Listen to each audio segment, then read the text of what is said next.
My name is Emily, a 27-year-old CEO of a fashion brand. I just started my business and there's so much to do every day. I'm swamped. I have had my share of failures and was often stuck doing unfamiliar tasks, leading to many late nights. But since last year, things have been looking up and the profits have been steadily increasing. I'm married to Samuel, who's 2 years younger than me. We met through work and started dating. With my busy schedule, we rarely had time for dates. Most times, we would just grab dinner after work. One day, about 6 months into our relationship, he said, "I'm sorry, we don't get to see each other much." It's okay, you're busy, but I have an idea. What's that? If we get married, we won't need to make plans to see each other. We'll be together every day. Wait, are you... I want to support you, Emily, for the rest of my life. Marry me. Samuel's sudden proposal took me by surprise. We had only been together for 6 months, and while it was unexpected, I was thrilled. Many, including my mom, thought it was too soon to get married. Mom in particular was against it, but I believed. Samuel is kind. We will make it work. I'll thrive in both my career and personal life. Looking back, I might have been too optimistic. Now that I think about it, I was overthinking it too easily. I can't believe it would end like that. At first, Samuel was incredibly supportive. He would always check in on me, especially on my hectic days. When things weren't going well at work, he would say, You got this, Emily. I'm rooting for you. "Thanks." I'll support you in any way I can. There were times when he would call out to me and encourage me. He would even cook dinner for me when I worked late, but this honeymoon phase didn't last long. Soon, we started bickering over small things. "Don't leave your laundry around. Okay. If you eat, wash your dishes." You're the wife. You should do it. "What?" His tone had changed and it caught me off guard. "I work late, so it would help if you cleaned up." Don't use work as an excuse. It's a wife's job to do the chores. "I'm sorry." I realized I had been relying too much on Samuel and neglecting our home. He's working too, and he must be tired. I realized that I had built up a lot of dissatisfaction and I reflected on it. I decided to step up and share the household responsibilities. But Samuel gradually stopped helping and started complaining. Pasta again? "It's quick to make." It's undercooked and bland. Can't you make something else? "I'm sorry, I didn't have time." You need to expand your cooking repertoire. On bad days, he would glance at the dinner and decide to eat out. Did you clean my room? "No, I didn't get to it." Oh, clean it up. "You can clean your own room." You call yourself a wife? His complaints grew more frequent. "I'm busy with work too. Cut me some slack." When I finally spoke up, he snapped. What? You can't even handle basic chores? And you think you can run a business? He suddenly started yelling loudly and threw a cushion next to me at me. When I got scared and didn't say anything in response, he started to yell at me. You're trying to be bossy and say you're busy just because you're the president, but I'm also working. "I know you're working too, but..." Don't act like you're the only one who's busy. You're not cut out for this. "What?" A woman CEO? That's a joke. You're bound to fail. Haha. "That's mean." If you're upset, then cook better and clean properly. I ran to my bedroom, tears streaming down my face. "You used to say you supported me. Did you always feel this way?" From that moment on, I felt a distance growing between Samuel and me. He would occasionally complain, but I never talked back. Fearing another argument, Samuel started going out more even on his days off, and sometimes he wouldn't come home at night. Our conversations dwindled, and we barely spoke. I began sleeping only 3-4 hours a night. I would head to work early in the morning and come home late, cleaning, doing laundry, and preparing meals for the next day. This exhausting routine took a toll on me, both physically and mentally.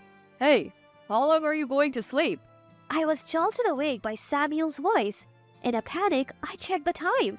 I was running late. It seemed I had fallen asleep on the sofa the previous night. "Oh no, I'm going to be late." What about breakfast? "Can't you do that yourself for once?" In my rush, I accidentally let my true feelings slip. You make it. It's your fault for oversleeping. I started yelling, but I really have to go. As I headed for the door, he grabbed my arm tightly. Ouch! He yanked me back, pushing me onto the sofa. What are you doing? You think I can go to work hungry?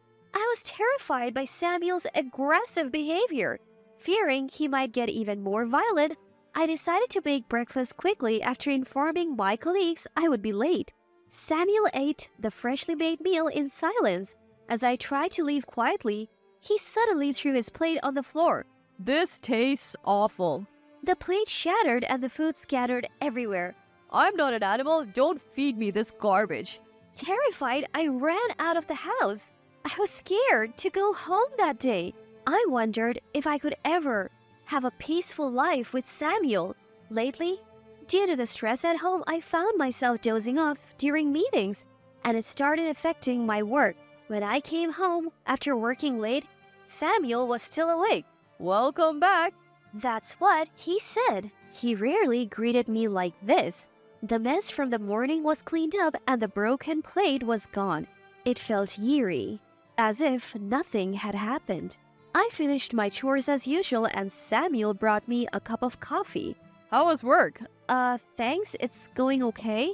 I was taken aback by Samuel's sudden kindness. We're doing better, profits are stabilizing. That's good. Keep it up. I'm going to bed. Maybe he felt remorseful about the morning and was trying to be nice. That's all I thought about it at that time. But the next month, I noticed something odd. Can I ask you something? What? Your paycheck was really low this month. Did something happen? I changed jobs. What do you mean? You're earning well, so it's not a problem, right? Well, we're managing, but when my income became stable, Samuel quit his job on a whim and started working part-time. He was hardly committed, often skipping work. He also began bar hopping till the early hours. His sudden kindness was not out of remorse but to check on my earnings. I couldn't hold back my anger anymore. I can't bear to live without working, playing with other people's money and not helping out with the housework. What's your deal? What? You quit your job without discussing it and you're out drinking every night? Isn't that strange? So what? You're the one earning. But you're spending my money on drinks more than our living expenses. Then earn more. Haha. What do you think you're doing? You're so annoying. Are you cheating on me? What? Why would you think that? I can tell, even if you hide it. Do you have any proof? I had a gut feeling something was off, even though I didn't have concrete evidence. For instance, he would come home smelling of perfume or suddenly dress up more stylishly. I might not have proof, but I can sense these things. Is that your woman's intuition? Oh, Yes, stop cheating and get a proper job. shut up. With that, Samuel slapped me hard across the face. Ouch! I fell backward, landing on my behind. The pain stung and tears welled up in my eyes. Just work and keep your nose out of my business. I was in shock and couldn't move for a while. He continued to shout at me. You probably got cheated on because you're not attractive enough. I couldn't believe Samuel was capable of this. I couldn't confide in anyone about Samuel. My parents had been against our marriage, and I had a weird sense of pride about not showing weakness at work. A few days later, I had to go on a business trip. I decided to go on an inspection tour to a local factory and was away from home for a few days. I felt a little relieved. Thanks to my business trip, I can get closer to Samuel. Recently, due to Samuel, my fatigue was at its peak. During my business trip, I didn't have much to do other than sightseeing, so I was able to return to the hotel early and rest. I got to relax at a spa resort nearby, enjoying delicious meals and felt rejuvenated. I decided that if Samuel ever got violent again, I would divorce him. When I returned from my trip, I noticed the garbage area was overflowing. Did someone move out? Upon closer inspection, I recognized all the items. Wait, these are all mine. I rushed inside and found a woman's jacket. Huh? Why? When I rushed into the house, there was a woman's jacket lying there. I realized he had brought another woman home. You're back already? Haha. Whose jacket is that at the entrance, and why did you throw out my stuff? Just get out of here. Huh. What? He laughed maliciously. Turns out I won the lottery, huh? The lottery? Yeah. I was with you for the money, but I don't need you anymore. It seemed Samuel had married me for my wealth. With this money, I don't need to be with you. I can live the good life. Ha. The realization that he had been using me all along fueled my anger. You can't even cook. You were the worst wife ever. Huh. Just sign the divorce papers. He threw the papers at me. They already had his name and signature. All I had to do was sign. At that moment, I decided to make him regret deceiving me. I went to my room and found a woman hiding there. My room was already furnished, with new items indicating he planned to live with her. After confirming this, I turned to Samuel. "I'll see you in court." I left those words behind and stormed out. I immediately informed both my parents and Samuel's parents about everything. "We told you so. I'm sorry," my mom said through tears, and I regretted not listening to her. Samuel's parents apologized profusely. "We are so sorry for our foolish son. I'm planning to take legal action." We think that's only fair. Samuel's parents were always so kind to me. It broke my heart to have to share such news with them. After speaking with them, I reached out to a lawyer I knew to prepare a case against Samuel for domestic violence and infidelity. The lawyer whom I met through work was top-notch with a wealth of experience in such cases. He was a rock. It must be tough for you. Leave the court proceedings to me. Thank you so much. We will get every penny we can from the divorce settlement. Thanks to him, we won the case and I was awarded substantial amount. No amount of money can truly heal the pain I felt, but it did bring some closure. A while later, I received a call from Samuel, probably after he saw the bill. I thought of giving him a piece of my mind, but when I answered, he said, "Got the bill, huh? Haha. To me, that's just pocket change. Doesn't hurt me one bit. Too bad for you." Haha. I hung up without saying a word. How could he consider such an amount trivial? Did he win the lottery or something? I felt defeated, thinking my revenge had no effect on him, but I decided to move on, focus on my work and forget about Samuel. A month later, he called again. I'm sorry, I was wrong. Samuel, suddenly apologetic, caught me off guard. What now? Turns out I misunderstood the lottery results. I didn't win. I couldn't help but laugh. Karma does exist. Oh, you think we can start over? Are you kidding? Work hard and pay the settlement. But how can I? Weren't you the one saying it's just pocket change? I'm sorry, can you reduce the amount? I really can't afford it. No way. I'm really struggling right now. You should have thought of that before. Look at the bill, and you'll see how much pain you caused me. Yeah, I understand, but I can't afford to pay that much money. Can I borrow from the woman I cheated with? She left me when she found out I didn't win the lottery.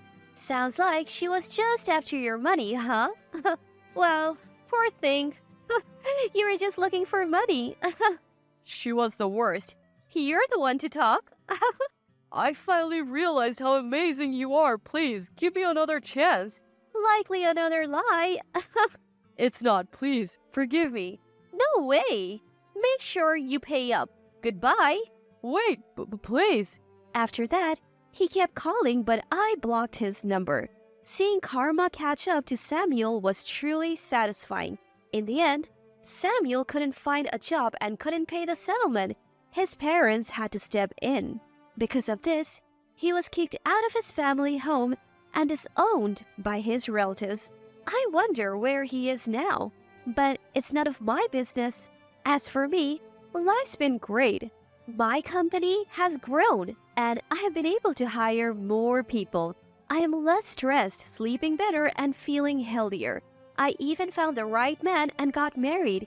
He is nothing like Samuel and remains kind no matter how much time passes.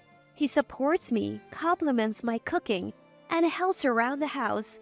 I am living my best life now.